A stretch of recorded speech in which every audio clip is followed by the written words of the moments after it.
Hey, this is Steve with Real-Time Music Solutions, and today we're going to take a look at volume curves in Sinfonia 3.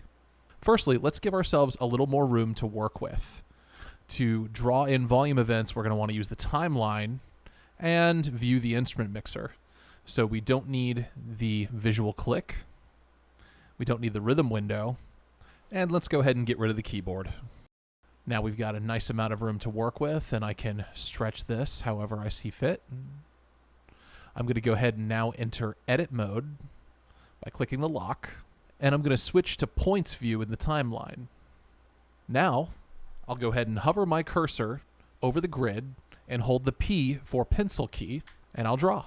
As you can see, as soon as I tried to draw, I was asked what instrument do I want to apply this edit to, and I have the list of instruments in the current song. This happened because I didn't pre-select an instrument. Let's do that instead. If I click any of these, let's say the guitar 1, I can see that there is already a line in place, and I can begin to draw however I see fit.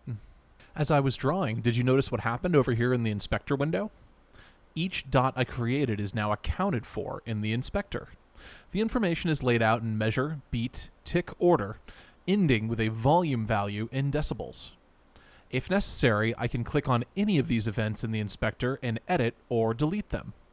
If I click on the button to the left of any of these events, I'll click the top one, I can pop out a drawer with more granular editing options like weight and times values. This kind of editing becomes helpful when working with events inside of a repeated section.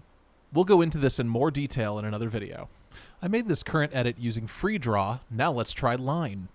I'll hold the P key, click, drag, and let go. And as you can see, we have a nice straight line. Next, I'll try parabola. Again, I'll hold the P key, drag, and as you can see, it makes a parabola, up or down, depending on where you're going to go. Finally, we'll take a look at spline. With spline, you first draw the line, and then you can edit the endpoints and the middle. When it's to your liking, hit enter. When we play back, the guitar volume will follow this curvature. The final 3 draw modes, triangle, sine, and square, are still in development, so stay tuned. If I want to get rid of any of these edits, I can click, drag over them. That selects them. You can see the little corona around the points, and hit delete on my typing keyboard. One more thing I'd like to show is that you're not limited to editing the volume of one instrument at a time. You can do multiple. I'll go ahead and select the alto sax, hold shift to pick up the tenor sax, and then if for some reason I also wanted to edit the piano at the same time, I could hold command if I'm on Mac or control on Windows and click. Now we can draw in for the alto sax, the tenor sax, and the piano at the same time.